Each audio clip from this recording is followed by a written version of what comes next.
안녕하십니까. 수요일 아침의 충북, 오늘은 생방송으로 인사드립니다. 어제 설악산에 첫 눈이 내렸습니다.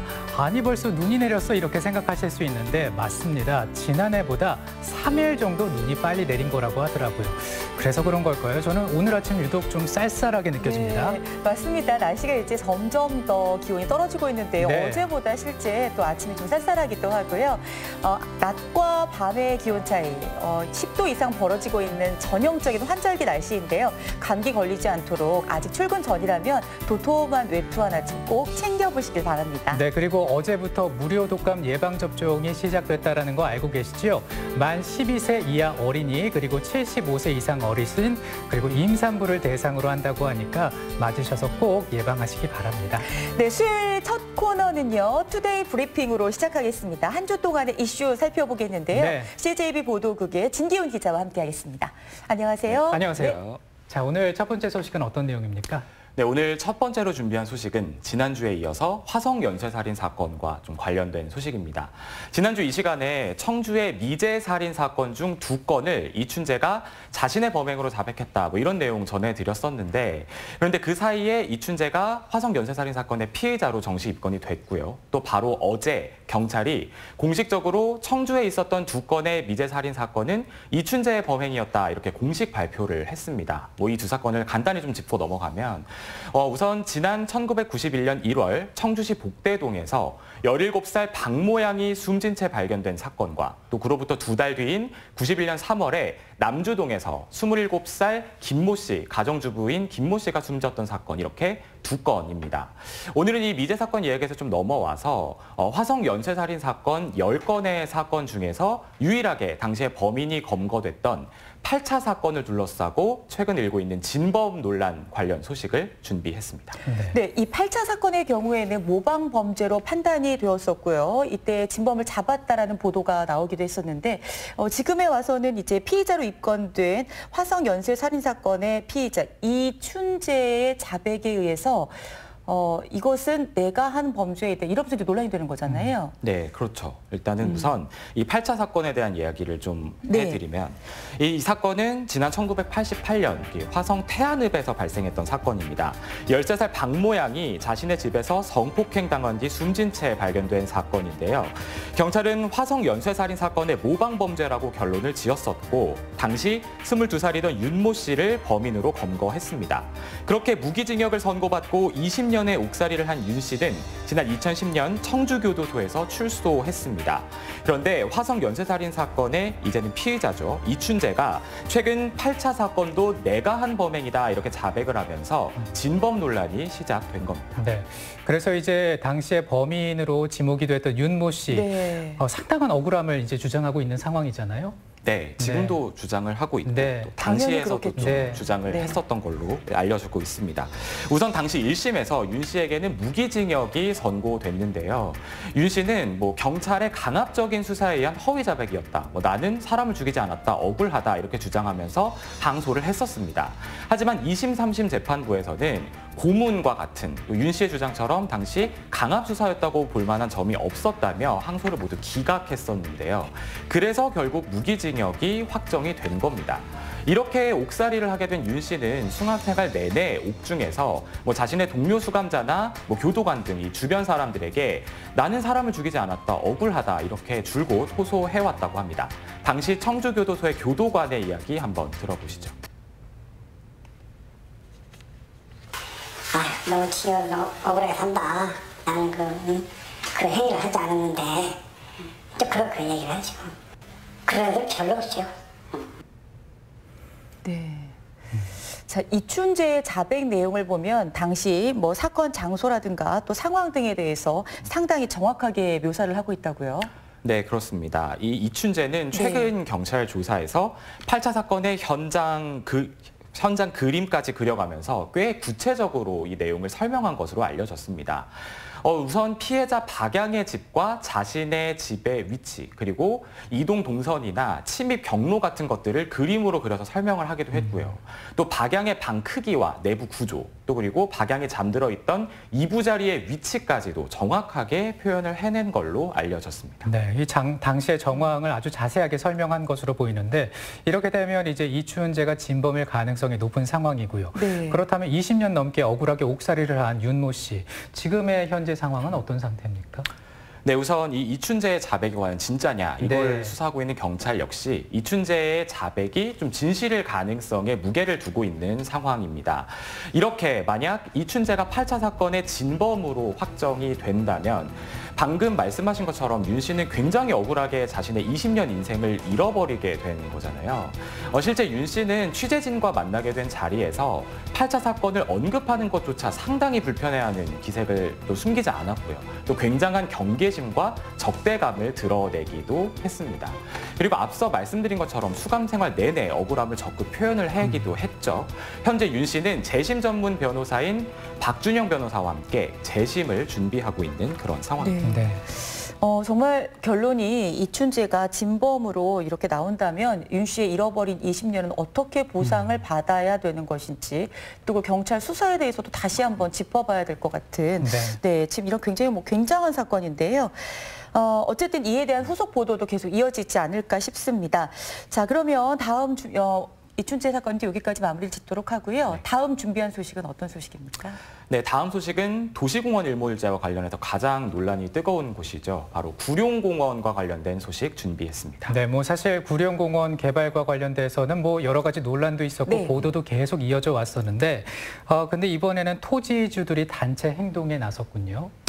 네, 구룡공원 부지 토지주들이 구룡공원을 둘러싸고 진행되고 있는 이런 논의에 일단 자신들의 의견이 전혀 관철이 되지 않자 결국 지난 10월부터 철제 와이어로 된 현수막으로 이제 등산로를 차단하는 등 이런 단체 행동에 나서게 된 겁니다. 네. 네. 근데 이제 그런데 이 화면을 보신 분들께서 좀 궁금한 게 있으셨을 네. 겁니다. 시행사와 민간 거버넌스가 그동안 조율을 해나가고 있는 상황이었는데 토지주들이 왜 갑자기 이렇게 실력 행사에 나선 것인가? 이게 굉장히 궁금하거든요. 네, 사실 이 구룡공원 논의를 둘러싸고 가장 중요한 이해 당사자 중 한 축이 바로 토지주들일 네. 거잖아요. 그런데 여태 이 도시공원 일몰제 대책 거버넌스는 사실상 이 토지주들을 배제한 채, 그러니까 토지주들을 빼놓고 이 구룡공원의 보전 논의를 진행을 해왔습니다. 그렇다 보니 사실상 이런 토지주들의 강력한 반발은 예견이 됐던 거나 다름이 없었던 네. 거죠. 토지주 입장에서는 뭐 당연히 그럴 수 있겠다라는 생각이 듭니다. 그렇다면 이들이 원하는 이 개발과 관련해서 주장하는 것은 무엇입니까? 네, 우선 이 구룡공원 부지는 30년 넘는 시간 동안 도시계획 시설로 묶여서 개발이 제한돼 왔던 곳이죠. 네. 그렇다 보니까 제대로 된 재산권 행사를 하지 못했다는 겁니다. 토지주들이 원하는 건 결국 자신들의 재산권에 대한 적절한 보상인 건데요. 그럼 이 보상을 어떻게 해주길 원하느냐 조금 더 구체적으로 좀 들여다보면 우선 내년 7월 1일자로 이 구룡공원 부지에 대해서 이걸 모두 자연녹지로 해제를 해달라는 겁니다. 이게 헌법재판소 판결이 1999년에 한번 나왔었는데 이 판결 내용에 따른 겁니다. 그래서 이제 내년 7월 1일까지 해제를 해주던지 이게 여의치 않으면 등산로만 우선 매입을 하고 나머지 땅은 다시 자연녹지로 풀어달라 이런 얘기입니다. 아니면 구룡공원 부지 전체를 매입을 해주는데 이게 이제 임야는 평당 최소 60만 원, 또 농지는 평당 최소 150만 원에 매입을 해달라 이런 것들이 토지주들의 주장인데요. 토지주들의 입장 한번 들어보시죠. 다 매입을 해가든지 매입을 못하는 땅은 우선 등산로 위주로 매입을 하고 그래고도 못하는 땅은 전답은 알박기를 하지 말고 자연녹지로 풀어달라. 네. 뭐 물론 토지주 입장에서는 나의 땅이 뭐 개발 제한이다 뭐다 묶여 있으면 사실 뭐 불편하고 조금 뭔가 더 잘 되는 방향으로 네. 가고 싶은 답답한 노릇이는 건 당연한 것 같은데요. 그렇다면 지금까지 민관 거버넌스와 시행사가 어떤 조율을 하고 있던 그 입장은 어떤 내용이었습니까? 네, 우선 원래 시행사 측에서는 구룡공원 1구역을 개발하면서 그 안에 아파트 1단지와 2단지를 모두, 그러니까 2단지 모두 지으려 했습니다. 이렇게 되면 관련 법에 따라서 시행사 측에서 이 구룡공원 1구역 부지 전체를 매입하고 이 중에서 아파트 단지 짓는 면적을 뺀 나머지 땅, 이 땅이 1구역 전체 땅의 한 70%가량이 네. 되는데요. 네. 이 70%가량의 땅을 공원으로 조성해서 청주시에 기부 체납하도록 되어 있던 겁니다. 그런데 민관 거버넌스가 1, 2단지 다 짓지 말고 아파트를 1단지만 지어라 이렇게 얘기를 한 거죠. 그러면서 사업성을 고려해서 시행사 측에 아파트는 1단지만 짓되 땅은 1구역 전체를 사고 그리고 이 땅을 그대로 체납을 하면 이 청주시가 아파트 구역을 뺀 나머지 부분을 청주시가 공원으로 조성을 하겠다. 즉 공원 조성 비용은 청주시에서 내겠다. 이런 제안을 한 상황입니다. 네. 현재 시행사 측은 이 안을 받아들일지 말지를 검토하고 있는 상황이고요. 즉 공원 부지 조성 문제와 또 아파트를 어디까지 지을 것이냐를 놓고 줄다리기가 이어지고 있는 그런 상황입니다. 네, 결국 정리를 해보면 뭐 말씀하신 것처럼 줄다리기 상황이 이어지고 있고 토지주들은 이제 단체 행동 목소리를 낸 것으로 보이는데요. 그렇다면 앞으로의 등산로 폐쇄는 계속 이어지는 겁니까? 네, 당분간은 좀 이어질 네. 걸로 보입니다. 뭐 지금까지 10곳 정도의 등산로가 폐쇄가 된 데 이어서 앞으로는 20곳 정도를 더 순차적으로 좀 폐쇄를 해 나갈 거라는 예정인데요. 그러다 보니까 구룡공원이 사실 주민들이 굉장히 산책로로도 많이 이용하고 이런 네. 공간이었잖아요. 이제 주민 불편이 극심한 상황입니다. 하지만 또 앞서 말씀드린 것처럼 사실 토지주들이 이런 실력 행사까지 오게 된 데에는 그동안의 논의에서 토지주들이 사실상 빠져 있었던 네. 탓이 좀 크잖아요. 이런 사태에 대해서 청주시뿐만 아니라 민관 거버넌스까지 이 사태에 대해서 책임에서는 좀 자유로울 수는 없어 보입니다. 네. 네. 아름다운 자연을 이용하고자 하는 주민들의 열망은 뭐 이해가 충분히 됩니다. 네. 앞으로 주민들이 좀 불편하지 않았으면 좋겠는데요. 어쨌든 좀 원만하게 마무리가 되었으면 좋겠습니다. 네. 자, 다음 소식 살펴보겠습니다. 어떤 소식입니까? 네, 여태까지 좀 분위기가 무거웠는데 이제는 좀 분위기를 좀 바꿔보려고 네. 합니다. 지난 8일부터 청주 전역을 공예 향연으로 물들이고 있는 2019 청주 공예 비엔날레에 대한 소식을 준비했습니다. 네, 사실 뭐 저는 아직 가보진 못했는데 말씀하신 분들 들어보니까 굉장히 좋다라는 얘기도 많이 하시고요. 볼거리가 많다라는 말씀도 하시는데요. 이 청주의 가장 대표적이고 큰 행사라고 할 수가 있습니다. 현장 다녀왔죠? 네. 분위기 어땠습니까? 그렇죠. 네. 다 현장을 다녀왔는데 네. 우선 이번 공예 비엔날레에서 눈에 띄는 점이 좀 여럿 있습니다. 우선 이 장소가 이 청주 지역 도시 재생의 상징과도 같은 공간이죠. 바로 옛 연초 제조창이었던 문화제조창 C의 주 전시장이 마련됐다는 점입니다. 실제 이 문화제조창 C는 50년 넘게 담배를 생산했던 또 버려졌던 이런 공장이었죠. 그런데 2010년부터 차근차근 리모델링이 진행됐고 이제는 30만 명 이상씩 다녀가는 이런 문화 공간으로 탈바꿈한 겁니다. 이 주전시장은 문화제조창 C 3층 공간에 마련됐는데 이곳에서만 1,500여 점의 작품들을 만나볼 수 있습니다. 또 뿐만 아니라 옛날 담배 창고였던 공간인 동부 창고에서도 기획전과 더불어서 또 청주 지역을 대표하는 작가들의 공예 작품과 또 회화 작품까지도 만나볼 수 있습니다. 네. 이게 담배를 생산하고 또 보관했던 이런 공장과 공간에서 문화를 창조하는 공간으로 새롭게 태어난 곳이잖아요, 이곳이. 그렇기 때문에 이번 공예 비엔날레의 의미를 더하고 있다, 이런 평가도 나오고 있습니다. 네. 사실 연초 제조창이라고 하는 어마어마하게 큰 건물이 네. 이렇게 그 청주시의 품으로 이렇게 돌아왔다는 건 참 의미가 있고요. 또 문화제조창 C가 얼마 전에 이제 오픈을 했거든요. 이 공간에 지금 전시가 이루어지고 있다는 것도 상당히 의미가 깊은데요. 이 이외에도 좀 주목해 볼 만한 내용들이 있다면 어떤 게 있습니까? 네, 이제 이번 공예 비엔날레의 주제가 이 공예의 몽유도원이 펼쳐지다인데요. 몽유도원이라는 게 꿈속에 펼쳐진 이상적인 풍경, 이런 의미를 담고 있잖아요. 그렇다 보니까 이번 비엔날레의 작품들은 공예를 통해서 작가들이 상상력을 표현할 수 있는 그 끝을 보여주고 또 공예 기술의 끝을 보여주는 이런 공예 진수를 느낄 수 있는 작품들이 선정됐다, 이렇게 볼 수 있습니다. 네. 한 가지 좀 작품을 보여드리면 지금 보고 계시는 이 작품, 이게 칼을 형상화한 작품인데 이 작품의 소재가 뭔지 좀 짐작이 가시나요? 글쎄요. 이게 뭐죠? 스티로폴 같아 보이기도 하고. 실인가요? 뭔가요? 뭘까요? 저도 처음에 좀 스티로폴과 네. 비슷하게 네. 생각을 했는데 이게 실과 소금으로 만들어진 작품이라고 소금이요? 합니다. 네, 굉장히 소재가 독특하죠. 이렇게 이번 공예 비엔날레에서는 소재가 주는 반전의 재미를 느껴볼 수 있는 이런 작품들과 더불어서 또 굉장히 정교한 공예 기술의 끝을 보여주는 이런 작품들까지 앞서 말씀드린 대로 이렇게 다양하게 만나볼 수 있습니다.